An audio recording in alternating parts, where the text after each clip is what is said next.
I know a lot of you guys are interested to know what are the best rare damage dealers in Dragonheir Silent Gods. That's what we're gonna discuss in today's video. I'm gonna give you guys my top 10 best rare DPS champions in the game, and do me a favor guys, if you enjoy the content, smash a like, subscribe to the channel, it really helps me a lot, and let me know in the comments down below what other sort of videos, guides you want to see on Dragonheir Silent Gods. One thing that they do really well in the game is giving value to rare and epic champions. I know legendary heroes, they look freaking awesome, right? Like look at this bad boy, and they're shiny and everybody wants to get a piece of them. I don't blame you, but you know what? A lot of rare champions are actually tons and tons of fun in the game, and you should definitely give them a chance, especially if you're not a Kraken that has most of the legendaries available, you know? So one thing that I want you guys to keep in mind when we are talking about this is that each one of these heroes, each one of the elements, regardless of the rarity, rares, legendaries, epics, whatever, they do tend to synergize better with champions from their own element. Like wild heroes, they work better with wild heroes because they kind of like complete each other and bringing the right things in the team. Dauntless heroes work good with dauntless heroes. Rally heroes work good with rally heroes. You know what I'm saying here, so keep that in mind as well. The very first hero that I have on my list, guys, is gonna be Nida right here. She is a wild hero from the flame element, the fire element, and she can put in some serious work. She has a very impressive attack at 1408. She has an attack aura for dungeon battles, 24%, and she's a very good DPS champion. With a passive, increases the hero's wild success rate to 60%, okay? Most of the wild heroes, they have a 30% chance to do this. And when one wild gets performed checked, it increases the damage of the skill by 120%. Then we have the battle skill. Unleashes a fireball, dealing 350% attack fire damage to enemy. Of course, wild will increase the damage if that procs, and this has a pretty decent cooldown. Then we have the ultimate skill on a very nice cooldown, on a 16 seconds. Now the main thing with her, she is a single target hitter. She could potentially be very strong against bosses and very strong against the vortex if you're going with a wild team, for example. Unleashes a giant fireball, dealing 800% attack fire damage. So she's a very awesome rare champion. Definitely keep her in mind. Don't sleep on her, especially if you're building more fire heroes and you're looking to create a wild team, you know? She's gonna be very nice. Then moving over to the poisons, guys, because I feel like from the fire, that's pretty much everything that I would put in my top 10. From the poisons, we actually have quite a few different heroes in here. Starting with Laurari. He is a freaking awesome hero. I tried him in my vortex team actually, and he was dealing a lot of damage. Now the main thing with him, when dealing damage to an enemy, each stack of poison on them allows the damage to ignore 2.5% of the target's defense. With the battle skill, deals 350% attack poison damage to the enemy and 75% chance of inflicting 2 stacks of poison for 15 seconds. Then we have the ultimate skill, which is AoE, wields the pike to deal 600% attack poison damage to enemies within range, with a 75% chance of inflicting 3 stacks of poisons for 15 seconds. Now, I'll be honest, I do see him more viable for bosses because of how the poisons work in the game with the target's max HP, and I do think he can bring a lot of value to a lot of teams. So if you are looking to build a poison team and you have this bad boy available, keep an eye on him because he's gonna surprise you. Then of course, we have a very popular champion which is very good, and that's Ali. I do want to mention Dench though. I haven't tried him just yet. He does sound very interesting on paper. Now, I'm not sure if his damage is gonna be like mind-blowing. Let me know in the comments down below if you think he should be in the top 10 best damage dealers. He's definitely in my top 15, just judging by the kit, you know, and I'm looking forward to try him in the next week or so. Now that we cannot reset champions anymore, or at least I cannot, because my Clepsydra torrent event is over, it's a bit harder to test all these champions, you know. So I'm gonna try it in around a week or so. That's what I have in plan, and he's an interesting one. I just wanted to kind of like point him out too. But Ali, guys, so he has a Captain Aura attack in all battles, 18%. The passive, when dealing damage to enemies under poison, additionally deals 40% attack. The derivative poison damage. So he can actually deal a lot of damage on bosses too.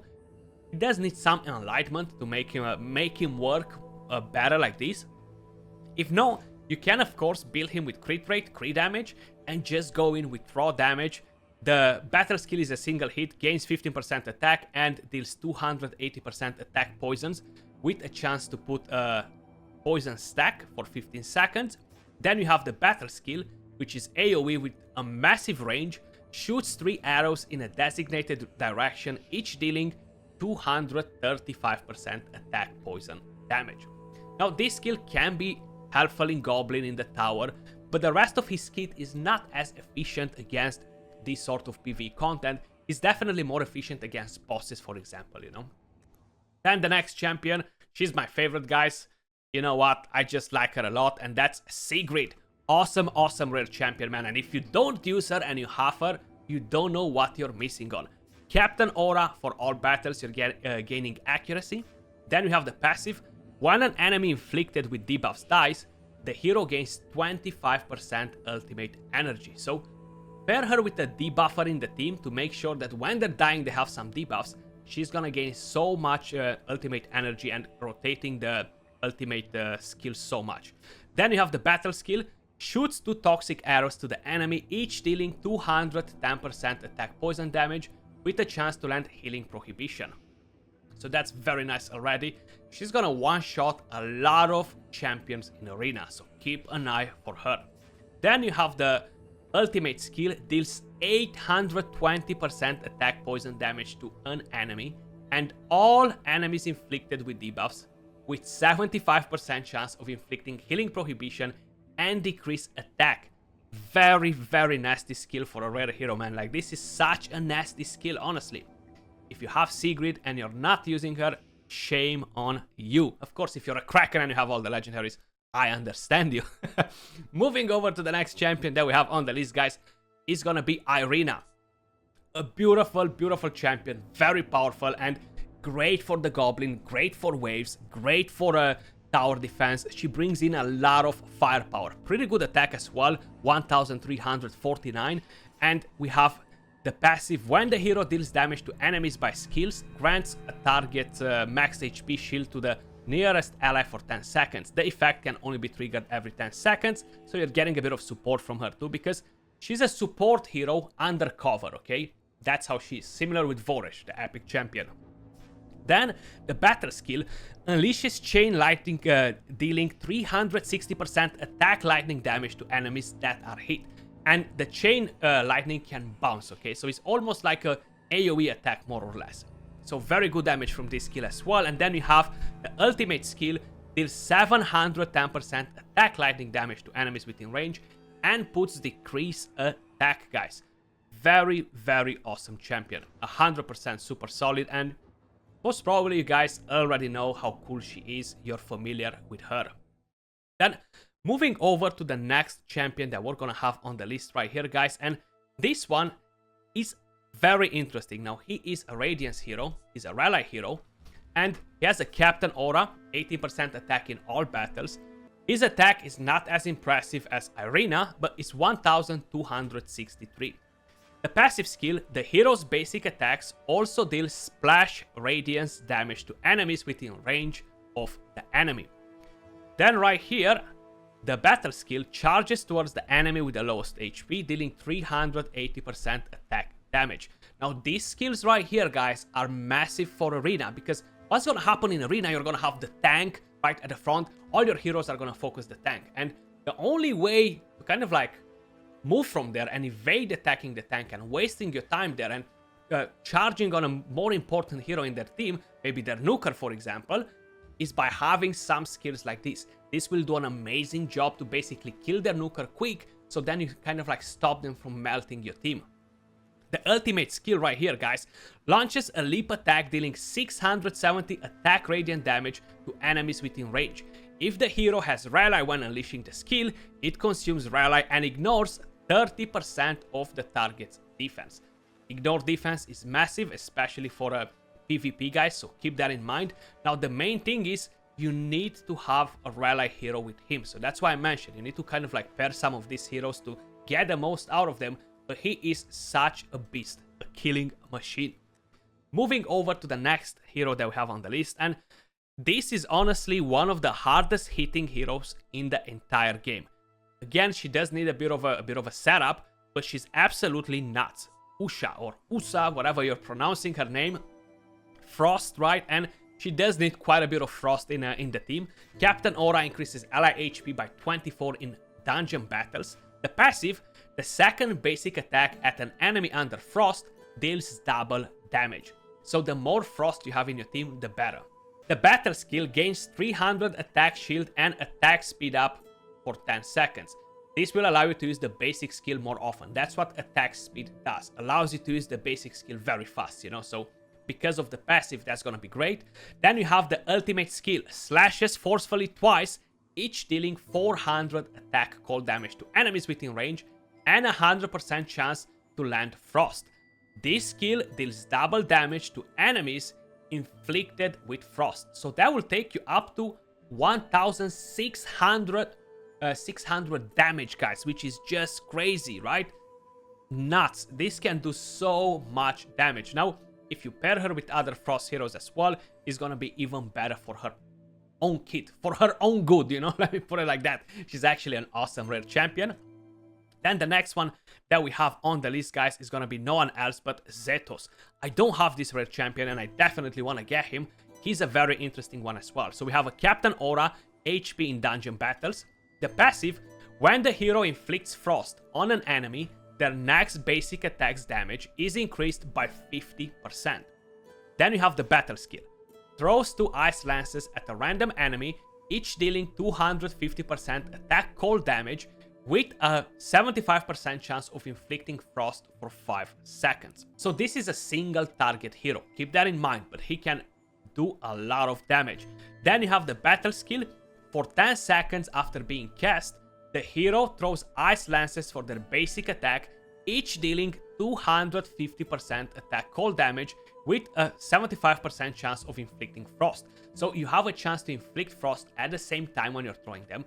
The passive gives you 50% more damage from the 250%, and this goes 250% for 10 seconds. If you have increased attack speed on the hero, this is gonna go nuts, okay? Like, he's gonna do so much damage. 100% looking forward to try this hero once I'm gonna get him, you know? Moving over to the next champion that we have on the list, guys, is gonna be a summoner this time around, and that is Theo. He's a pretty interesting one too. The Captain Aura increases ally attack by 30% in all battles. Fairly decent base attack, good HP on the hero. The passive summons a corpse every time an ally dies, where the ally was located for 15 seconds. Now you can think about making a suicidal team of some sort and constantly just summon corpses, you know? Then the battle skill deals 300 attack necrotic damage to enemies within range, so it's an AoE attack, and summons a corpse for 15 seconds. This is on a 10 seconds cooldown. If you're timing it right, you can use this twice before you're using the ultimate skill that's on a 20 seconds, and then sacrifices all corpses the hero summoned and deals 550% attack necrotic damage to enemies within range. The more corpses that are sacrificed, the higher the damage. So that's why I said you want a time to use the battle skill twice before you use the ultimate skill, and bang, you sacrifice 2 summons and deal tons and tons of damage. So he's a pretty interesting one as well. He could put in some serious work with a nice summoner team, you know? And the last hero that we have on my top 10, guys, Eleuya, or I guess that's how you're pronouncing her name. Another necrotic hero. Captain Aura increases ally attack speed in all battles by 18%. Check this out. The passive, every 5 basic attacks summons a skeleton which lasts for 15 seconds. So this one right here is gonna deal fairly decent damage as well, but then you have the battle skill, okay? And deals 330% attack necrotic damage to up to 3 random enemies. This skill is considered a basic attack. So when you're using this, it's kind of like it's counting as a basic attack. The more attack speed you have on this hero as well, similar with the Dauntless heroes, the more it will benefit this hero, because it's gonna constantly summon skeletons, okay? Then you have the ultimate skill, grants attack speed up and 20% attack up to all allies and dead summoned units for 10 seconds. So she can put in a lot of work. I'm saying a she, it might be a he, but the name kind of sounds like a she. That is my top 10 best rare damage dealers in Dragonheir Silent Gods. Now, if you guys think that I missed somebody that should be in top 10, let me know in the comments down below, because I am curious as well if I missed anyone that really deals crazy damage compared to these heroes. And of course, let me know your opinion, guys. Appreciate every single one of you guys watching, and I'll catch you all soon in the next video. Peace.